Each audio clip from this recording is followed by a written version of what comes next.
Kaya pala ganito ang naging resulta ng kapalaran ko. Kasi alam ng Diyos na kaya ko. Sa edad kong to, napagod na akong magmadali. Kaya lahat ng ginagawa ko ngayon, ini-enjoy ko na lang.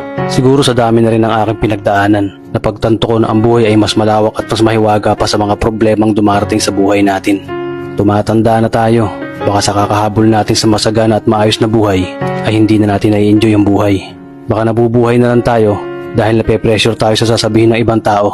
Marami na rin akong mga naging maling desisyon sa buhay, pero lahat yun nagsilbing aral sa akin at natuto ako sa mga pagkakamali ko. May mga taong sobra nating mamahalin at bibigyan ng halaga, pero ibabalik lang sa atin ay kabiguan at matinding trauma.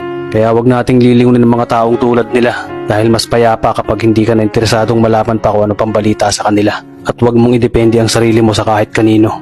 Tandaan mo, kahit sarili mong anino, iiwan ka din nito kapag madilim na ang paligid mo. Kailangan natin matutunan na huwag ikumpara ang sarili natin sa iba dahil hindi natin laban ang laban nila. Karera mo to, di nila karera. Dahil ang buhay ay hindi naman nasusukat sa kung sino ang mayaman, kundi kung sino ang payapa. Kaya galingan mo lang palagi tol dahil napakaraming tao mapanghusga, hihilahin ka pababa at lagi mo tong tatandaan.